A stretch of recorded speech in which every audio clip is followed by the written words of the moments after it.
అందరికీ నమస్కారం. ఈరోజు సాయి కృష్ణారెడ్డి గారు ఉన్నారు, ఎక్స్ ఆర్మీ ఆఫీసర్. సో సార్ని అడిగి తెలుసుకుందాం అసలు ఆర్మీ గురించి, అన్నిటి గురించి కూడా. నమస్కారం సార్. నమస్కారం. యా, డైరెక్ట్ స్ట్రైట్ ఫార్వర్డ్ పాయింట్కి వచ్చేస్తాను. ఇప్పుడు భారత్ చైనా మీద ఎలాంటి యుద్ధం చేయబోతుంది సార్?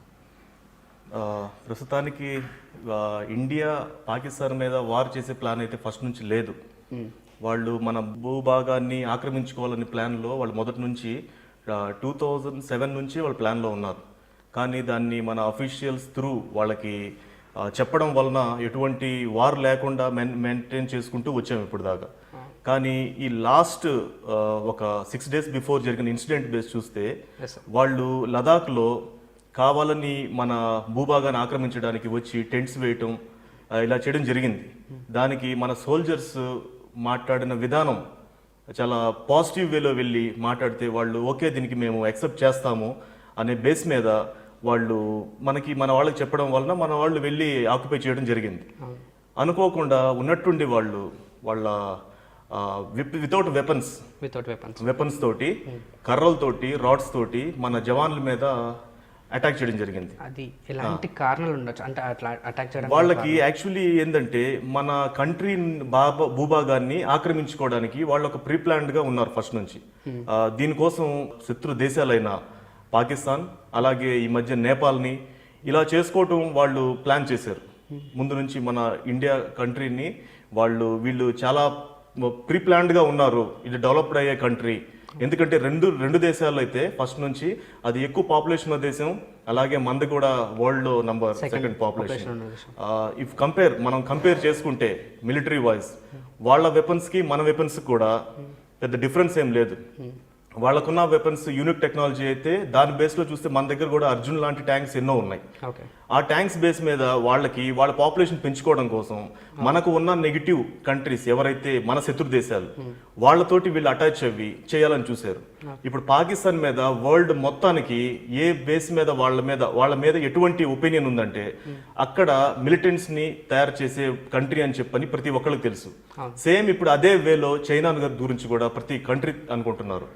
చైనా కూడా సేమ్ వాళ్ళు సపోర్ట్ చేసే కంట్రీ పాకిస్తాన్. అంటే పాకిస్తాన్ గురించి వరల్డ్ మొత్తం ఏ బేస్ మీద వాళ్ళ గురించి ఎలా ఆలోచిస్తున్నారు, సేమ్ అదే ఒపీనియన్ ఇప్పుడు చైనా మీద వచ్చింది. ఎందుకంటే వీళ్ళు మిలిటరీ సపోర్టింగ్ గా ప్లస్ కరోనా వైరస్ తీసుకొచ్చి ప్రపంచం మొత్తాన్ని భయభ్రాంతులు చేశారు. ఇప్పుడు ఇండియా ఒక peaceful country in the world అని ప్రతి ఒక్కరికి తెలుసు. అది కాబట్టి వరల్డ్ లో టాప్ 4 కంట్రీస్ కూడా ఇండియాకి సపోర్టింగ్ గా నిలబడ్డాయి. For example USA, Japan, Russia, Israel వాళ్ళ దగ్గర ఉన్న world best military weapons USA లో ఉన్నాయి. అలాగే జపాన్, రష్యా, ఇజ్రాయెల్ అటువంటి కంట్రీస్ మనకు సపోర్టింగ్ గా ఉన్నాయి ముందు నుంచి. వీళ్ళు 2007 నుంచి వీరు చేసే ప్లానింగ్ ని వాళ్ళు ఫస్ట్ నుంచే దీన్ని అబ్జర్వ్ చేయడం జరిగింది. ఏ రకంగా అయినా కూడా ఇండియాని మనం ఆక్రమించుకోవాలి. మన ఇండియాని సోనియాకే చిడియా అని అనేవాళ్ళు. అంటే మనది గోల్డెన్ బర్డ్. మన ఇండియాలో అన్ని రిలీజన్స్ ఉన్నాయి, అలాగే ఇన్ని రకాలైన మనుషులు, ఇండియా ఉన్న టాలెంట్ ప్రతి ఒక్క పర్సన్కి వాళ్ళ ఎడ్యుకేషన్ పరంగా కానీ ప్రతి ఒక్క ఫీల్డ్లో వీళ్ళు చాలా టాప్ పొజిషన్లో ఉన్నారు. వీళ్ళని ఎలాగైనా దెబ్బతీయాలి. వాళ్ళు ఫస్ట్ నుంచి చైనా వాళ్ళు ఏంటంటే ఏదో ఒకటి వాళ్ళు నిజాయితీగా వెళ్ళిన ప్లేస్ అయితే ఎక్కడ కనబడటం లేదు. ఇలాగే బెదిరించడం, లేకపోతే ఆక్యుపై చేసుకోవడం, ఇలా చేసుకుంటూ వాళ్ళు మన ఇండియాని కూడా 4 వైపులా అటాక్ చేసి పాకిస్తాన్ నుంచి, నేపాల్ నుంచి ఇటు వీళ్ళు చేయాలని చెప్పి ప్లాన్ చేస్తున్నారు. దీనికి మన జవాన్లు, మనకున్న మిలిటరీ పవర్ వాళ్ళకంటే చాలా టెక్నాలజీలు చాలా ముందుకుంది. దానికి తోడు మనకి వరల్డ్ సపోర్ట్ మొత్తం ఉంది. వాళ్ళకి జస్ట్ ఒక 3 కంట్రీస్ సపోర్ట్ ఉంటే మనకి వరల్డ్ మొత్తం టాప్ 4 కంట్రీస్ మనకు సపోర్టింగ్ ఉన్నాయి. వాళ్ళకు 20 జవాన్స్ ఎవరైతే మన వీర సైనికులు అమరులు అయ్యారో ఆ 20 మందికి కూడా వాళ్ళు చెప్పిన బేస్ మీద కాకుండా అటాక్ చేయడం వలన మోసపూరితంగా జవాన్లని ఇన్ఫర్మేషన్ వీళ్ళకి ఆ ఇన్సిడెంట్ అయిన 2 days బిఫోర్ కూడా బయటకు అయింది. అంటే అందరు కూర్చొని మాట్లాడడం జరిగింది. మీరు ఎందుకు ఇలా ఆక్యుపై చేశారు, మా ఇండియాలో ఎందుకు మీరు చూడబడ్డారు లదాఖ్ ఏరియాలో, మరి మీరు వెనక్కి బ్యాక్ స్టెప్ వేయండి, ఇది మా ఇండియన్ ప్లేస్ కదా అంటే సరే ఓకే సార్ అని చెప్పని వాళ్ళు బ్యాక్ స్టెప్ మీరు వచ్చి ఆక్యుపై చేసుకోండి అని మంచిగా చెప్పారు. మన అక్కడ ఎవరైతే బెటాలియన్ నియరెస్ట్ బెటాలియన్ మిలిటరీలో కమాండింగ్ ఆఫీసర్ మన కర్నల్ సంతోష్ గారు, మన తెలంగాణ బిడ్డ అయితే, ఆయన కమాండింగ్ ఆఫీసర్ ఉన్న బెటాలియన్ వాళ్ళకి అలాట్ చేయడం జరిగింది.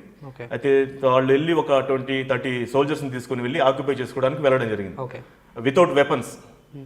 అయితే ఈ వెళ్ళడం తోటి వాళ్ళు ఉన్నట్టుండి అటాక్ చేయటం వలన 20 మంది జవాన్లు వాళ్ళు ఎదురుదాడి చేసినా కూడా వీళ్ళు తట్టుకొని 43 మంది చైనా జవాన్లని మట్టి కరిపించారంటే మన దేశానికి ఉన్న పవర్, మిలిటరీ పవర్ అనేది ఈ జస్ట్ ఇది ఒక ఎగ్జాంపుల్ చాలు. అవును ఈ చేసిన ఎగ్జాంపుల్తో పాటు మన మోడీ గారు ఎవరైతే ప్రధానమంత్రిగా ఉన్నారో ఎప్పుడూ మనం ప్రతి ఒక్కళ్ళు అంటారు యంగర్ జనరేషన్కి ఏజ్డ్ వాళ్ళకి ఉన్న డిఫరెన్స్ అనేది ఇప్పుడు ప్రపంచం మొత్తం తెలుస్తుంది. అవును మన ఎట్లా చెప్పినా కూడా ఒక గవర్నమెంట్ అనే బేస్మే కాకుండా మోడీ గారు చేసిన దాని గురించి చాలా గొప్పగా చెప్పాలి.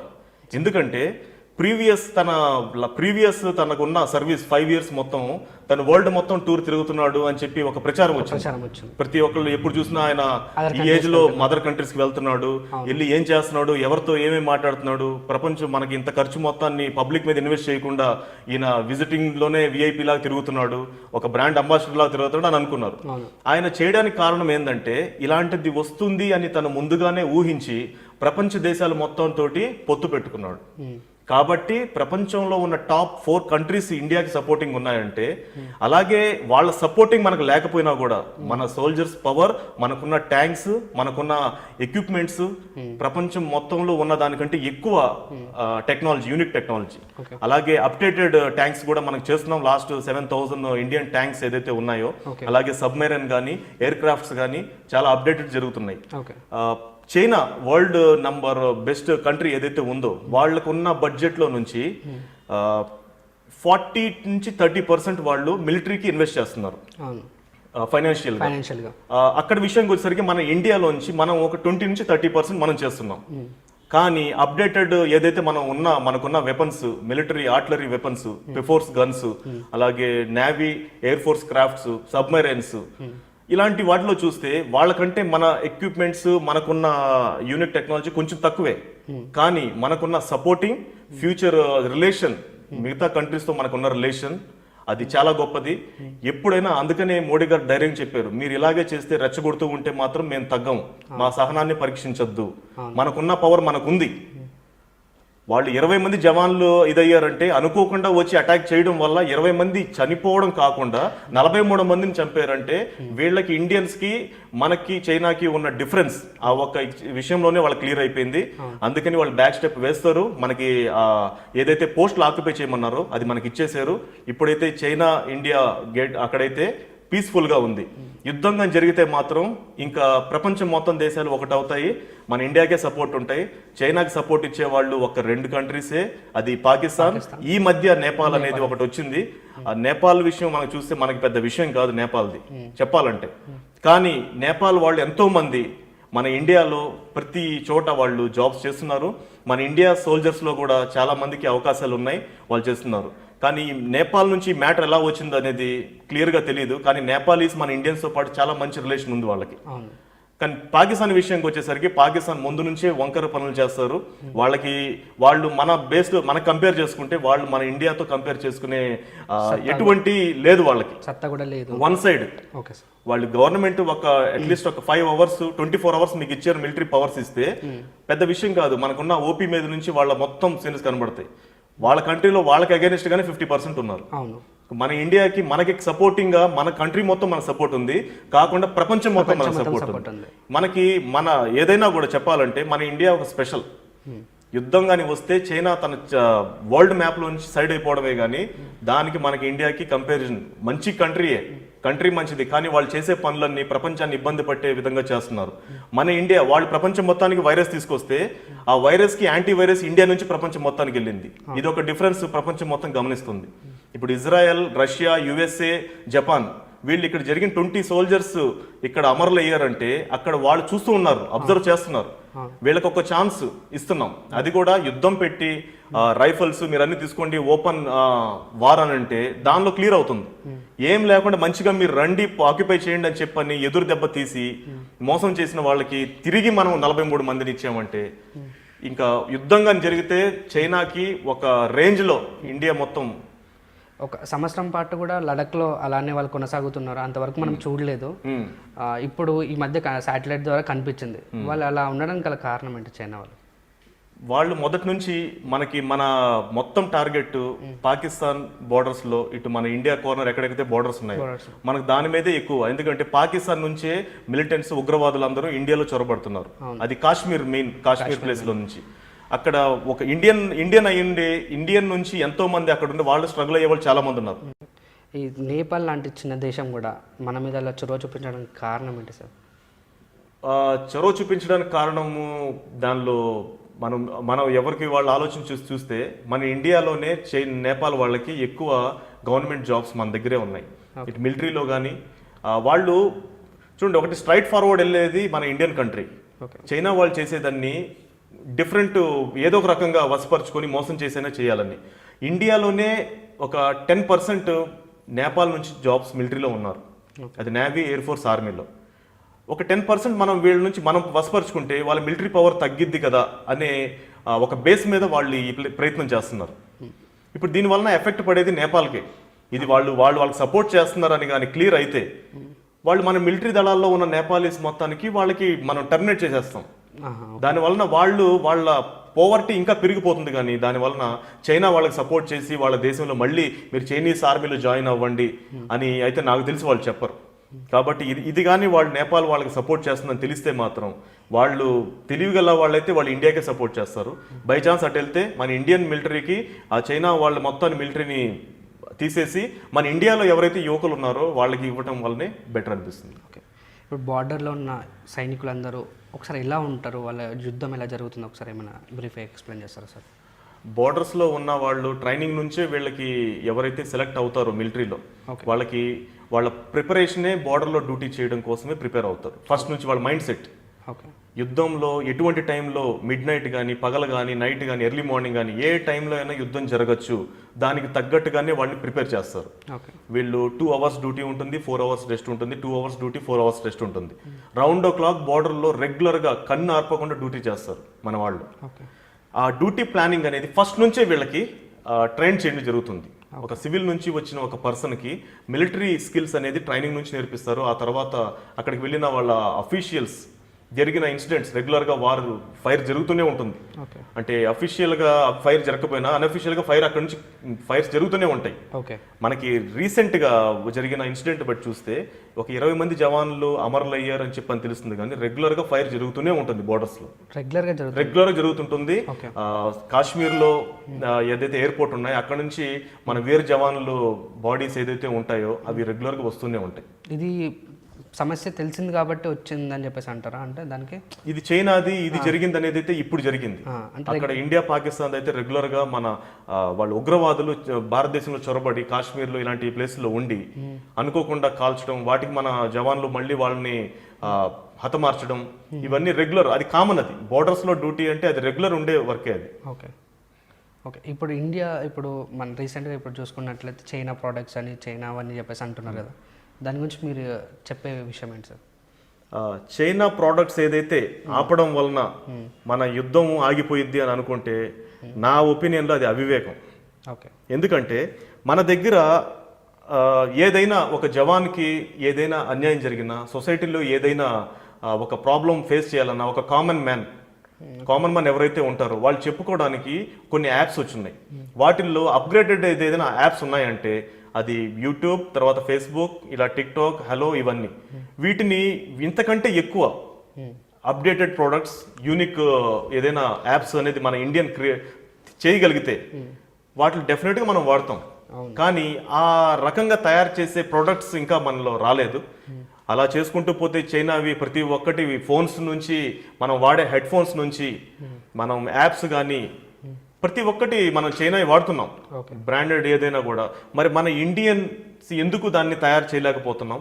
ఇంతకంటే ఎవరైనా మన ఇంజనీర్స్ మంచి వాళ్ళు ఉంటే ఇంతకంటే టెక్నాలజీ ఎందుకు తయారు చేయలేకపోతున్నాం? అది తయారు చేస్తే మనం వీటిని ఎప్పుడూ ఆపొచ్చు కదా. ఒకవేళ మనం దీన్ని వాడుతుంటే మరి కామన్ మ్యాన్ అయ్యి మనం ఎందుకు వాడుతున్నాం? టాప్గా మనం కూర్చొని ఉన్న అఫీషియల్స్ వాళ్ళు ఎందుకు స్టాప్ చేయట్లేదు?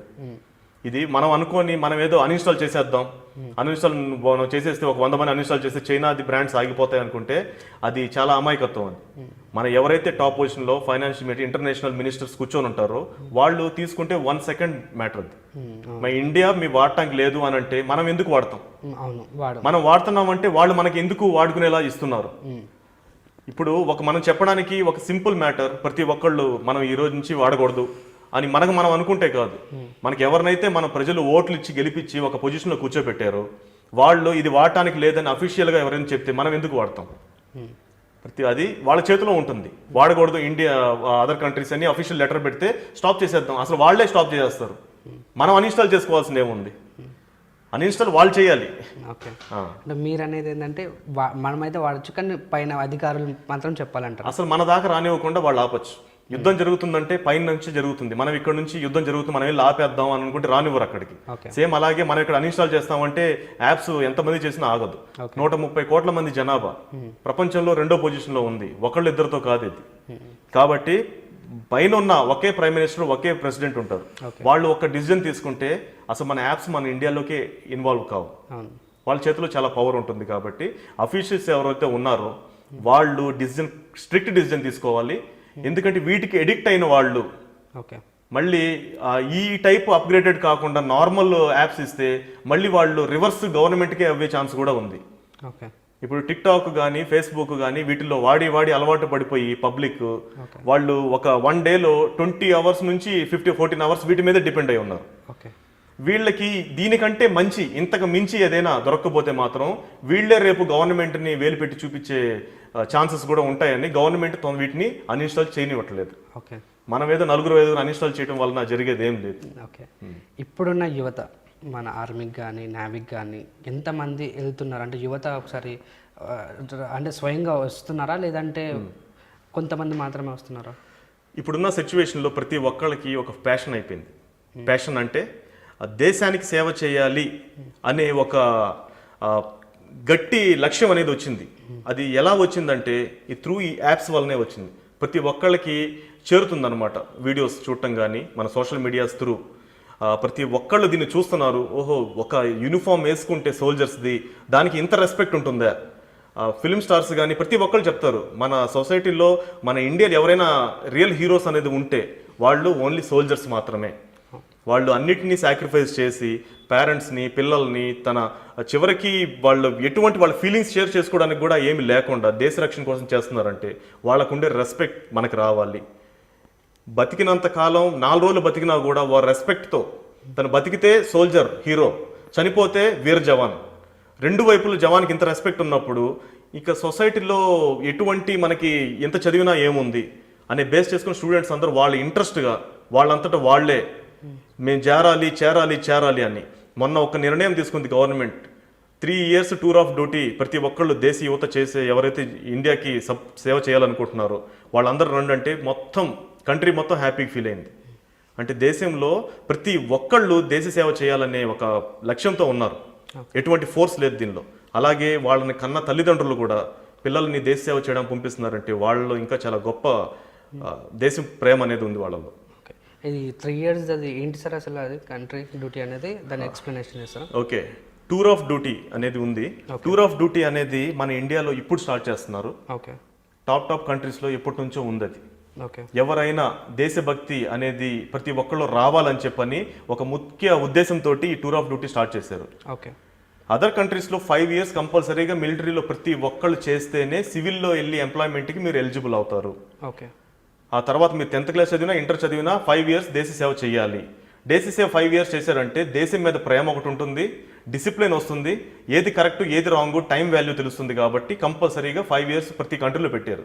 మన ఇండియాలో ఇప్పుడు పెట్టారంటే అది ఇప్పుడు మన ఇండియాలో కొంచెం పబ్లిక్లో వాళ్ళు ఎంక్వైరీ చేసిన తర్వాత అవేర్నెస్ వాళ్ళని చూసిన తర్వాత సర్వీస్ చేయాలనుకుంటున్నాం. కానీ ఏజ్ 21 years దాకే ఉంది ఆర్మీలో, 23 దాకే ఉంది ఆర్మీలో. ఏజ్ దాటిపోయిన తర్వాత మారుమూల ప్రాంతాల్లో విలేజెస్ ఎవరైతే ఉంటారో దేశ సేవ చేయాలి కానీ వాళ్ళకి అవేర్నెస్ లేదు. వాళ్ళకి తెలుసుకునేసరికి వాళ్ళ ఏజ్ క్రాస్ అయిపోతుంది. అలాంటి వాళ్ళ కోసం ఇది ఒక మంచి అవకాశం. ఇది చేయటం వలన ప్రతి ఒక్కరు 3 సంవత్సరాలు దేశ సేవ చేస్తే రేపు సొసైటీలోకి వచ్చిన తర్వాత వాళ్ళు సొసైటీకి కూడా సేవ చేస్తారు. ఏది కరెక్ట్ ఏది రాంగ్ అని తెలుసుకోగలుగుతారు. డిసిప్లైన్, టైం పంచువాలిటీ, ఫిట్నెస్ అనేది అవేర్నెస్. దేశ సేవ ఒకసారి చేసి వచ్చాము. ఫ్లాగ్ అనేది ఏదో 26th రోజు మనం చేయటం, August 15 రోజు చేయటం కాదు. ఇది రౌండ్ ఓ క్లాక్ దేశ సేవ అంటే మనం ప్రొటెక్ట్ చేసే కంట్రీ సోల్జర్స్ ఒక రెస్పెక్ట్ ఉంది. ఆ రెస్పెక్ట్ నాకు కూడా రావాలి అని మొత్తం అవేర్నెస్ చాలా మందికి వచ్చింది త్రూ యాప్స్ ఏదేదైతే ఉన్నాయో social media. Okay, colonel Santosh Babu గారు జరిగిన సంఘటన గురించి మీరేమంటారు సార్? మన తెలుగు బిడ్డ అయినందుకు చాలా గర్వపడుతున్నాం. ఒక ఇండియన్ ఆర్మీలో తను సర్వీస్ చేసి, అది కూడా ఒక కమిషన్డ్ ఆఫీసర్, కమాండింగ్ ఆఫీసర్, కోర్కొండలో ట్రైనింగ్ తీసుకొని 1982లో బర్త్ అయిన తర్వాత కోర్కొండలో ట్రైనింగ్ తీసుకొని అక్కడ నుంచి 6 years కోర్స్ చేసిన తర్వాత ఒక లెఫ్టినెంట్గా సెలెక్ట్ అవ్వి 16 బెటాలియన్ రెజిమెంట్కి కమాండింగ్ ఆఫీసర్ అవ్వాడంటే అది మన తెలుగు వాళ్ళు ప్రతి ఒక్కరు గర్వపడాల్సిన విషయం. ఎందుకంటే ఒక జవాన్గా దేశ సేవకి వెళ్తేనే ఒక రియల్ హీరో. అలాంటి రియల్ హీరోస్కి ఒక కమాండింగ్ ఆఫీసర్ అంటే అది ఇంకా మనం ఎటువంటి చెప్పాల్సిన అవసరం లేదు.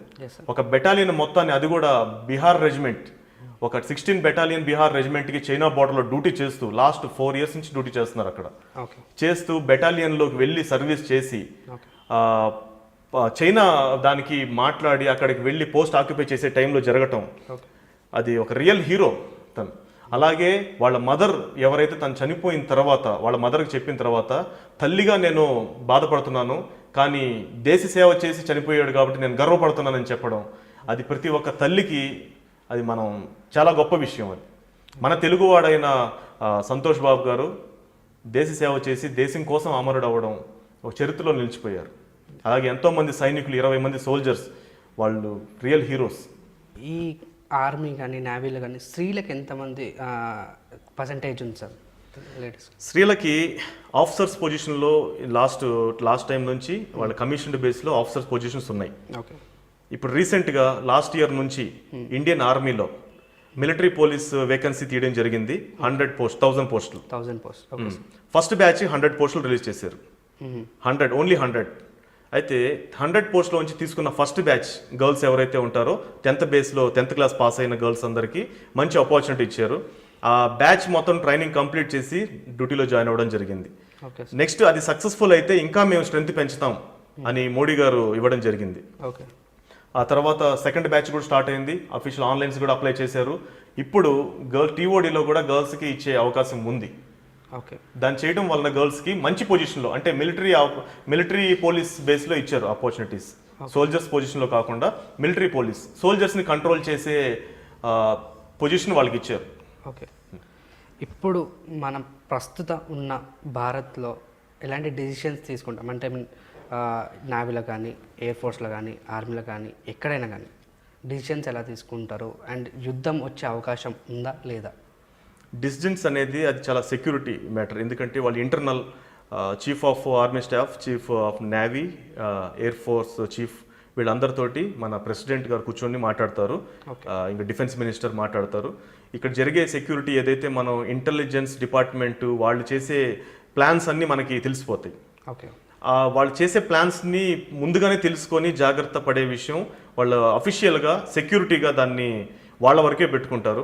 ఎందుకంటే మిలిటరీలో ఎటువంటి మీడియాని ఇన్వాల్వ్ కానివ్వరు. దానికి నెక్స్ట్ కంట్రీకి మనం చేసే ప్లాన్స్ అన్ని బయట తెలియకూడదు అనేది అది చాలా పెద్ద security matter. So India strategy ఇప్పుడు ఎలా ఉంది సార్? ఇండియా స్ట్రాటజీ మనము ఇప్పుడు కాదు, మన మిలిటరీ ఫస్ట్ నుంచే దేన్నైనా ఎదుర్కోవడానికి ప్రీ ప్లాన్డ్గా ఉంటారు. మన ఇండియా సిస్టమ్, మన లాజిక్ ఫాలో చేసేదే అది. మన ప్రొటెక్టర్స్ ఏ టైంలో ఎటు సైడ్ నుంచి ఏ కార్నర్లో వార్కి ఎవరు రెడీ అయినా కూడా మనం ప్రిపేర్గా ఉంటాం. మన వెపన్స్ కానీ, మన ఎక్విప్మెంట్స్ కానీ అది ఆల్మోస్ట్ తెలుసు. మన పర్చేస్ కూడా ఇప్పుడు ఎక్కువ వరల్డ్ నుంచి మనం పర్చేస్ చేస్తున్నాం. మనకున్న ప్రీవియస్ ఏవైతే వెపన్స్ కానీ, ట్యాంక్స్ ఉన్నాయో వీటన్నిటిని అప్డేట్ చేయడం కూడా జరుగుతుంది. ఎనీ టైం ఎప్పుడైనా కూడా ఏ కంట్రీ మన మీద అటాక్ చేయడానికి రెడీగా ఉన్నా కూడా మనం దేనికైనా రెడీ. అది మన ఇండియన్ మిలిటరీ పవర్.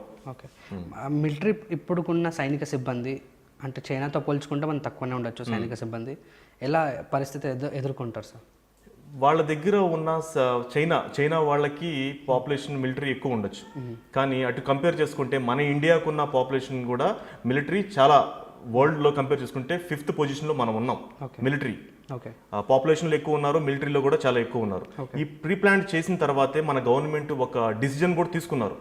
చాలా మంది యువకులు దేశానికి సర్వీస్ చేయడానికి రెడీగా ఉండి వాళ్ళ ఏజ్ క్రాస్ అయిపోయి వాళ్ళకి అవేర్నెస్ లేక ఆగిపోయి చాలా మంది ఉన్నారు.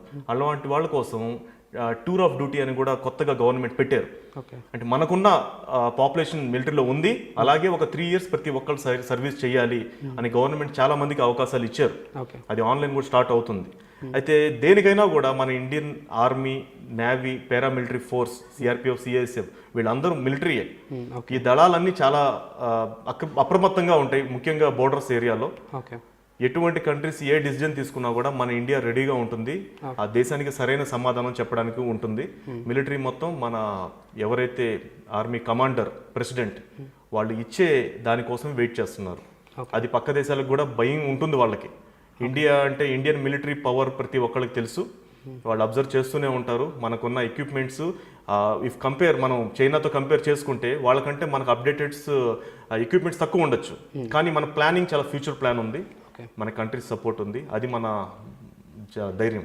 చైనా, పాకిస్తాన్ ఒక రెండు దేశాలు కూడా కలిస్తే మన ఇండియన్ ఆర్మీ తట్టుకునే కెపాసిటీ మన ఇండియన్ ఆర్మీకి కానీ మన వెపన్స్ కానీ ఉన్నాయా?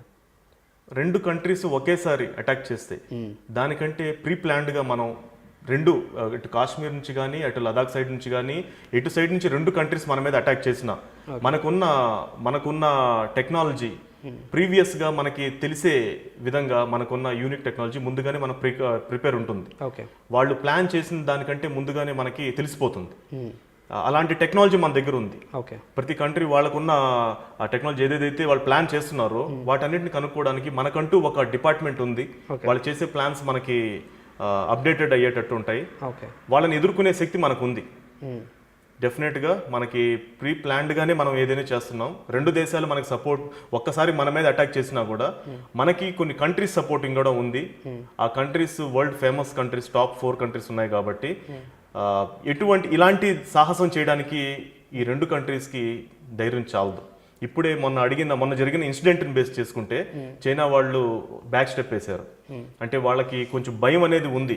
ఇండియాకి world countries, top countries supporting ఉంది కాబట్టి వీళ్ళని మనం ఏమైనా ఒత్తిడిగానే చేస్తే దానికి రియాక్షన్ చాలా ఉంటుందని, దానికి మనం రెడీ. ఏ టైంలో వాళ్ళు వచ్చినా కూడా తట్టుకునే కేపబుల్ మన ఇండియన్ మిలిటరీకి ఉంది. ఆ చొరవ ఎందుకు చూపించారు అంటే మన ఇండియా మీద కానీ మన సైనికుల మీద కానీ చూపించడానికి కారణం ఏంటంటే మనం భయపెట్టడానికా లేకపోతే దీనికి ఒక రీజన్ అంటే నా ఒపీనియన్ అది ఏంటంటే, ఈ మధ్య లేటెస్ట్గా లాస్ట్ ఒక 4 months నుంచి కరోనా ఒకటి స్ప్రెడ్ అయింది వరల్డ్ వైజ్. ఆ కరోనా స్ప్రెడ్ అవడం వలన ప్రతి ఒక్కళ్ళు ఈ కరోనా బేస్ మీదే స్ట్రగుల్ అయి ఉన్నారు.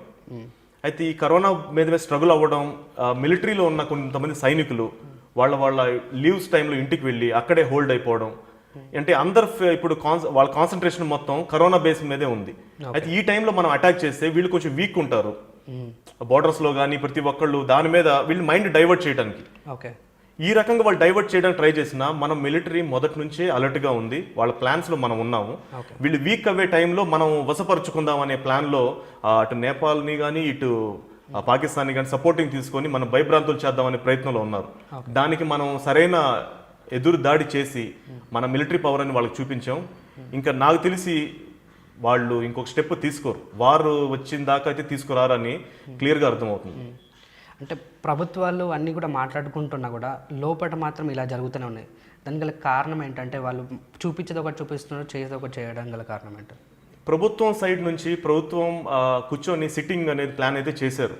చేసిన తర్వాత వాళ్ళ మిలిటరీ కమాండర్స్ తోటి మన ఎవరైతే డిఫెన్స్ మినిస్టర్ ఉన్నారో వాళ్ళు, హోమ్ మినిస్టర్ రాజ్నాథ్ సింగ్ గారు వీళ్ళందరూ మాట్లాడడం జరిగింది.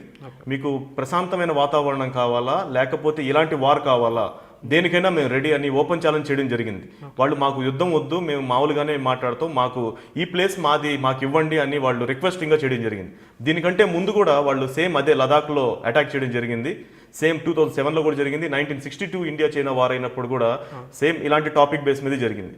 కానీ ఇప్పుడు అప్పటికున్న 1962 ఉన్న టెక్నాలజీకి ఇప్పుడు 2020 ఉన్న న్యూ జనరేషన్ టెక్నాలజీకి చాలా డిఫరెన్స్ ఉంది.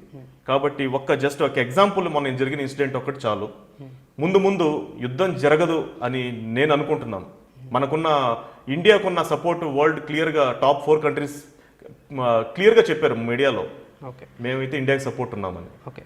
ఇప్పుడున్న మన ఆయుధాలు కానీ, నావీ కానీ, ఎయిర్ఫోర్స్ కానీ ఎలా ఉన్నాయి అంటే మన వెపన్స్ కానీ అన్నీ కూడా మనకి ఇండియాకు ఉన్న వెపన్స్ ఇప్పుడు ప్రజెంట్ అప్గ్రేడెడ్ వరల్డ్లో ఏదైతే బెస్ట్ కంట్రీస్లో యూజ్ చేసే కంట్రీస్ సిమ్ మన దగ్గరకు వచ్చినాయి. ఓకే. అర్జున అనేది కానీ, తర్వాత మనకి శక్తి ట్యాంక్స్ కానీ, ఆ తర్వాత విరాట్ ట్యాంక్స్ కానీ నేవీలోకి వచ్చేసరికి, ఎయిర్ క్రాఫ్ట్ ఇన్ ఎయిర్ ఫోర్స్లో వచ్చేసరికి ఇండియన్ ట్యాంక్స్ ఏదైతే ఉన్నాయో వార్ ట్యాంక్స్ ఇవన్నీ చాలా అప్గ్రేడెడ్. దేనికైనా కూడా మనం రెడీ.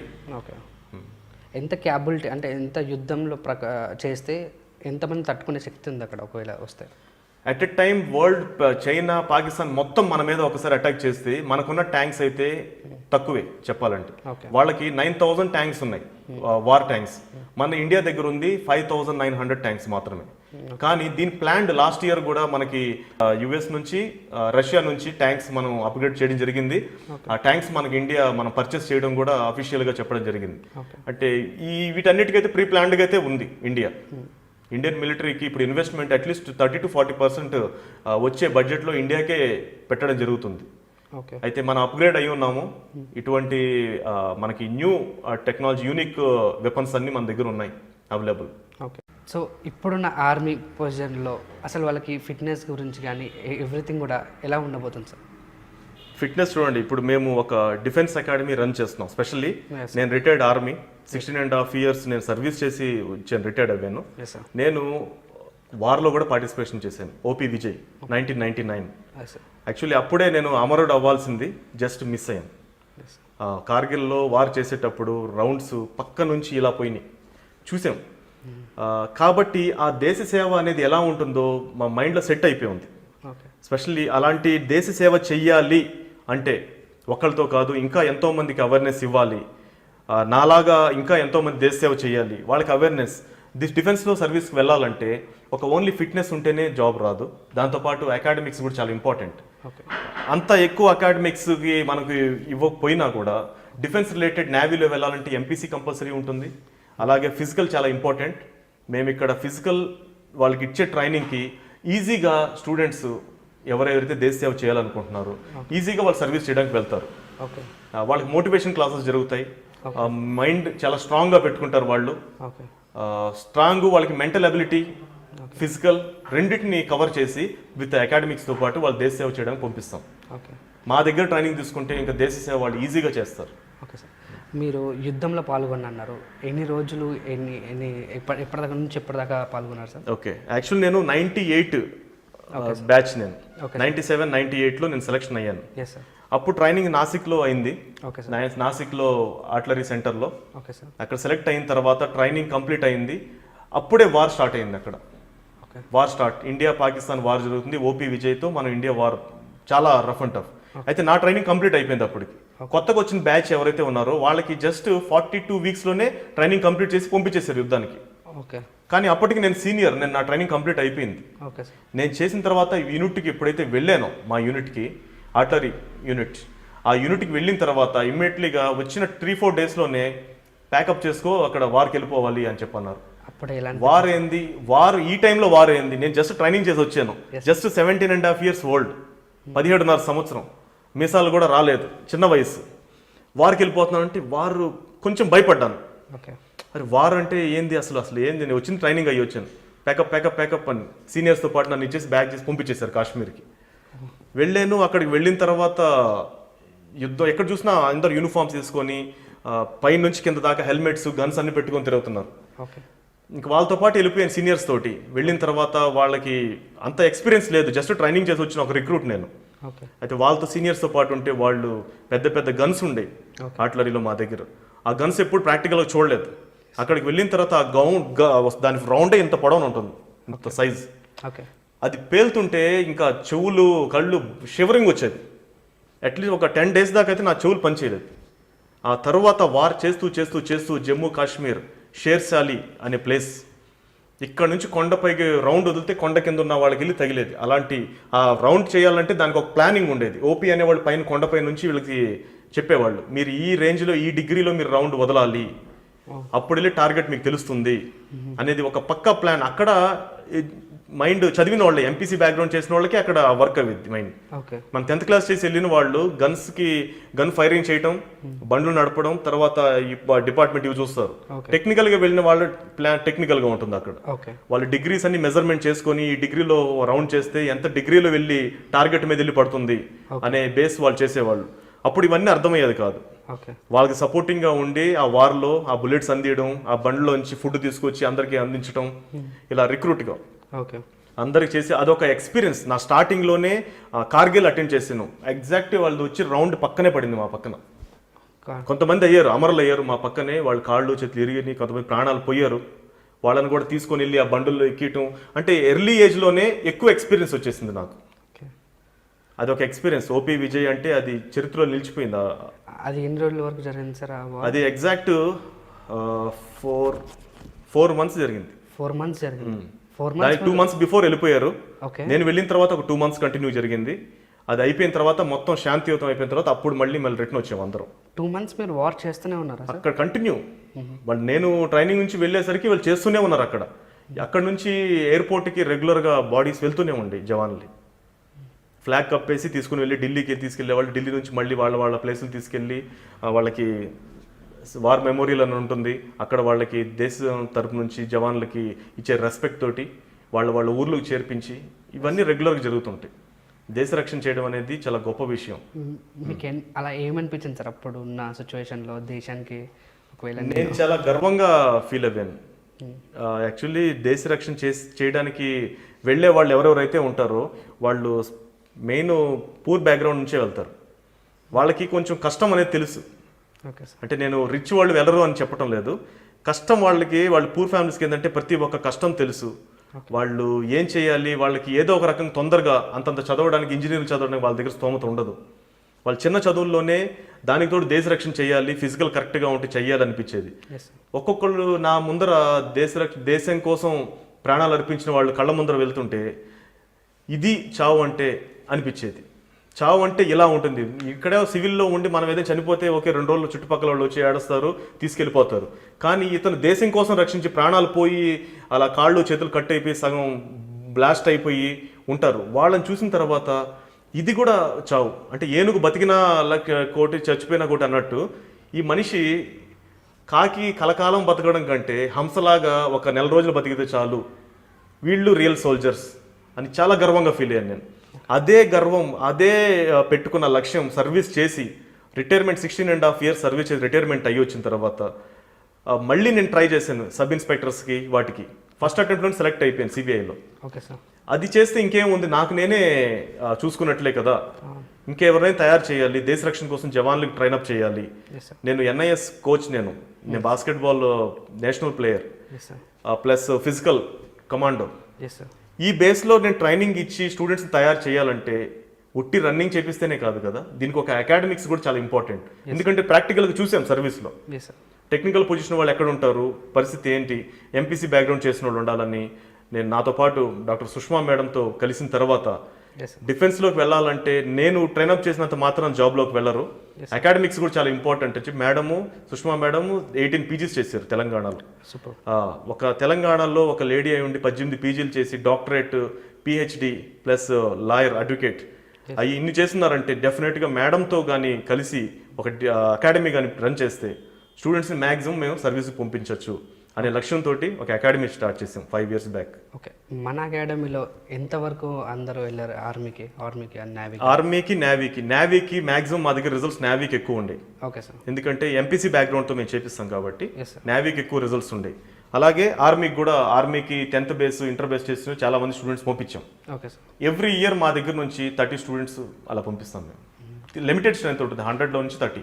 సో మన ఆర్మీ జవాన్లు కానీ, పాకిస్తాన్ కానీ, చైనా కానీ ఎవరికైనా ఒకవేళ దొరికితే ఎలాంటి హింసలు పెడతారు? అసలు అక్కడ సిచ్యువేషన్ ఎలా ఉంటుంది సార్? ఆర్మీ జవాన్ని పాకిస్తాన్ తీసుకువెళ్తే వాళ్ళు చిత్రహింసలు పెట్టడానికి ట్రై చేస్తారు, కానీ దాని తర్వాత వచ్చే పరిణామాలు ఎలా ఉంటాయో వాళ్ళకి తెలుసు పాకిస్తాన్ వాళ్ళకి. మన ఇండియా పాకిస్తాన్కి వాళ్ళకి భయం ఇండియన్ ఆర్మీ అంటే. ఎందుకంటే వీళ్ళు పొరపాటున ఒక సోల్జర్ని తీసుకుని వెళ్ళి చిత్రహింసలు చేస్తే వీళ్ళు ఎట్లా కాదని ఒక 10 మందిని తీసుకెళ్తారు అని వాళ్ళకి మైండ్ ఫిక్స్ అయిపోయి ఉంది. ఓకే ఇంకోటి ఇప్పుడున్న గవర్నమెంట్ ఏదైతే బీజేపీ గవర్నమెంట్ ఉందో ఇంకా ఇండియన్ ఆర్మీ పవర్ ఇంకా పెరిగిపోయింది. ఓకే ఒకప్పుడు నేను సర్వీస్ చేసేటప్పుడు అప్పుడు కాంగ్రెస్ ఉండేది. ఏదైనా యుద్ధం జరగాలన్నా వాళ్ళు డిసిజన్ తీసుకోవాలన్నా కొంచెం టైం పట్టేది, స్ట్రగుల్ అయ్యేవాళ్ళు సోల్జర్స్. ఓకే ఎందుకు ఇంకా డిసిజన్ తీసుకోవట్లేదు, మా ప్రాణాలు పోతున్నా కూడా మీరు ఎందుకు వార్ యాక్సెప్ట్ చేయట్లేదని. Okay. ఇప్పుడైతే ఏదైనా మనం అనుకుంటాము ఇమ్మీడియట్లీగా డిఫెన్స్ మినిస్టర్తో వితిన్ 24 అవర్స్లో ఆర్డర్స్ ఇచ్చేస్తారు ఇప్పుడున్న గవర్నమెంట్. మేమైతే డిఫెన్స్లో సర్వీస్ చేసే ప్రతి ఒక్కళ్ళు ఈ గవర్నమెంట్తో చాలా హ్యాపీగా ఉంటారు. డిఫెన్స్ ఏదైనా ఆన్ ద స్పాట్, ఎందుకంటే ఎక్కువ ఫోకస్ డిఫెన్స్ మీదే పెట్టున్నారు. ఓకే అది అంటే ఇప్పుడు better to Congress to better BJP అంటారు. 100% బెటర్. ఓకే ఎందుకంటే డిఫెన్స్లో ఇక్కడ సొసైటీలో ఏం జరిగినా, ఈ మూవీస్లో హీరోలైనా ఏం చేసినా ఎవరైనా కూడా ఫస్ట్ బార్డర్స్లో ప్రొటెక్ట్ ఉంటేనే ఇక్కడ ఏం చేసినా హీరోలు అవుతారు. అవును సార్. అసలు అక్కడే ప్రొటెక్ట్స్ లేకుండా వాళ్ళ పాటికి వాళ్ళు నిద్రపోతే ఇంకా వీళ్ళందరూ ఇంకా జీరోనే కదా. ఓకే అలాంటి చోట వాళ్ళు ఫుల్ పవర్స్ ఇచ్చున్నారు. ఓకే ఒకప్పుడు సోల్జర్స్కి మీరు రైఫిల్ పెట్టుకోవాలి, కానీ దానిలో ఉండే రౌండ్స్ ఏదైతే ఉంటాయో 20 రౌండ్స్, ఒక రౌండ్ ఫైర్ చేసినా ఆ రౌండ్ మీకు కనబడకపోయినా మీకు పే ఫైన్ చేస్తాము అనేవాళ్ళు ఒకప్పుడు. Yes sir. రైఫిల్ పెట్టుకోవడానికే జస్ట్ షో, రైఫిల్ సోల్జర్స్ ఉండేవాళ్ళు తగిలించుకొని డ్యూటీలు చేయాలి. ఈవెన్ నేను సర్వీస్ చేసేటప్పుడు నాతో పాటు నేను గార్డ్ కమాండర్గా ఉండేవాడిని కాశ్మీర్లో. Okay sir. డ్యూటీస్ చేసేవాళ్ళు. అప్పుడు 10 feet ఐస్ ఉండేది. ఎస్ ఎప్పుడు ఐస్ -30 30 degreesలోనే జాబ్ చేసేది నేను Yes. కాశ్మీర్లో కాదు, దేవుల అక్కడ ఉండేది డావర్ అని. Okay sir. అయితే ఒక్క రౌండ్ నాతో పాటు ఉన్నవాడు ఏదో కొండపైన వెళ్తూ ఉంటే ఫైర్ చేసాడు. ఫైర్ చేసిన తర్వాత అతను ఎవరు ఏందనేది తర్వాత సంగతి, నువ్వు ఫైర్ ఎందుకు చేసేసావు ఆ టైంలో, ఓకే ఫైర్ చేసారు ఆ రౌండ్ మొత్తం నువ్వు వెతికి తీసుకొని రావాలని చెప్పేవాడు. ఆ రౌండ్ ఆ ఐస్లో 10 feet ఐస్లో రౌండ్ ఎతకాలంటే మామూలు విషయం కాదు. మొత్తం నైట్ అంతా కూర్చొని ఆ రౌండ్ వెతికి తీసుకొని ఒక రౌండ్ తీసుకెళ్ళి ఇచ్చారు. అప్పుడు సిచ్యువేషన్ అది. ఇప్పుడున్న గవర్నమెంట్ నీ మ్యాగజిన్ ఖాళీ అయిపోయిన 20 rounds పోయినా వాళ్ళు అడగరు. ఫుల్ పవర్స్ సోల్జర్స్ కావాల్సింది అది. ఎవరైనా ఎదురు శత్రువు వచ్చాడంటే మనం కాల్చాలా లేకపోతే పర్మిషన్ తీసుకొని కాల్చాలా అనేది ఆలోచిస్తే, పర్మిషన్ తీసుకొని కాల్చాలనేసరికి ఈ సోల్జర్ అమరుడైపోతాడు.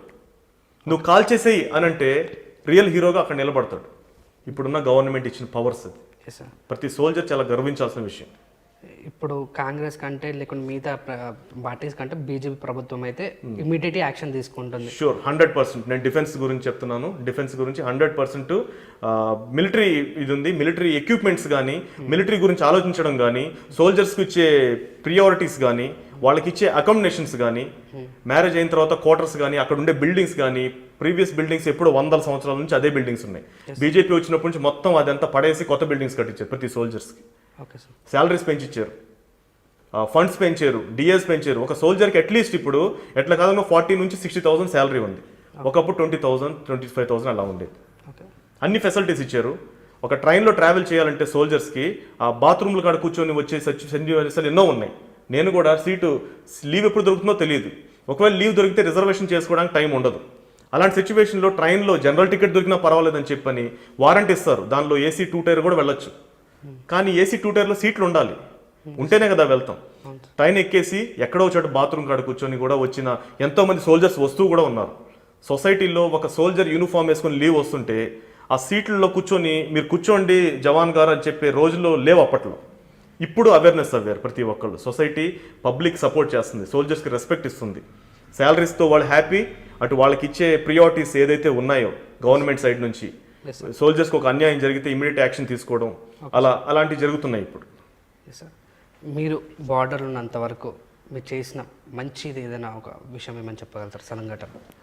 నేను బార్డర్లో చేసినంత వరకు చిన్న వయసులోనే వెళ్ళాను కాబట్టి అప్పటి నుంచి నాకు వితిన్ 2 yearsలోనే ఎస్ సార్. నేను సర్వీస్ చేశాను. నాకు ఎక్స్పీరియన్స్ వచ్చింది, వార్ అంటే ఎలా ఉంటుందో చూశాను.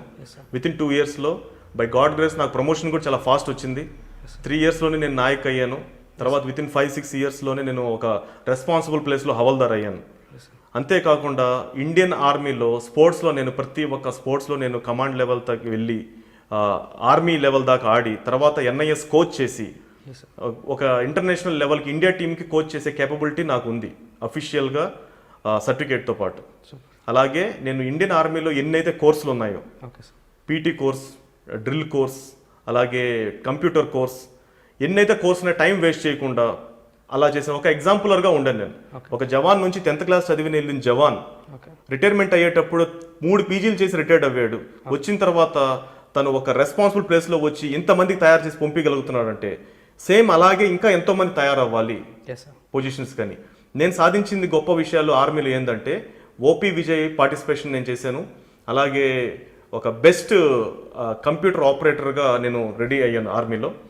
ఒక బెస్ట్ మోటివేటర్ లాగా, సైకాలజీ స్పెషలిస్ట్ అంటే సైకో లాగా ఉంటారు కొంతమంది, వాళ్ళకి మోటివేటర్. అది 1 year కోర్స్ నేను చేశాను లక్ష్మీబాయి నేషనల్ యూనివర్సిటీలో. Okay sir. అంటే ఏముంటుంది సైకాలజిస్ట్ అంటే? సైకో అంటే కొంతమంది వాళ్ళకి అవేర్నెస్ ఉండదు, టైం వాల్యూ ఉండదు, పెద్ద చిన్న ఉండదు, ఆఫీసర్స్ జవాన్లు అని ఉండదు. వెంటనే వచ్చేసి ఆఫీసర్స్ మీద కానీ జవాన్ల మీద కానీ మీడియాలో వచ్చి చెప్పేయటం, army rules and regulations break చేయటం, మార్నింగ్ టైం రన్నింగ్ చేసే టైంలో రాకుండా నిద్రపోవటం, ఓకే ఏదైనా ఇండిసిప్లిన్ యూనిఫామ్ ప్రాపర్గా వేసుకోకపోవడం, షేవింగ్ చేసుకోకపోవడం, ఇట్లా ఇండిసిప్లిన్ యాక్టివిటీ. ఓకే డిఫెన్స్ అంటేనే డిసిప్లిన్.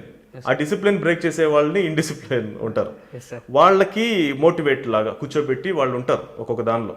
Okay sir. ఇప్పుడు మన సోషల్ మీడియాలో యాక్చువల్లీగా డిఫెన్స్లో యూనిఫామ్ వేసుకొని వీడియోస్ తీయకూడదు, ఎస్ సార్. కానీ ఒకళ్ళు ఇద్దరు ఉంటారు వాళ్ళు యూనిఫామ్ వేసేసుకొని రూల్స్ బ్రేక్ చేయడానికి తీస్తుంటారు. Yes sir. వాళ్ళు ఆ లైక్స్ కోసము రిక్వెస్ట్ చేస్తుంటారు, 2 చేతులు ఇలా పెట్టి మీరు ఎలాగైనా నాకు లైక్లు కొట్టండి నేను సోల్జర్ని అనేటట్టు చేసి ఒకళ్ళు ఇద్దరు ఉంటారు. అలాంటి వాళ్ళకి స్పెషల్గా మిలిటరీలో ఒకటి ఉంటుంది అక్కడ. ఓకే అక్కడ తీసుకెళ్లి కూర్చోబెట్టి వాళ్ళ స్టైల్లో సంజాయిస్తారు. ఓకే అంటే 5 fingers ఒకేలాగా ఉండవు. డిఫెన్స్ లో సర్వీస్కి వెళ్ళిపోయిన అందరు సోల్జర్స్ ఒకేలాగా ఉంటారని కూడా లేదు. Yes. వాళ్ళల్లో ఒక 100 మందిలో 2-3 ఉంటారు.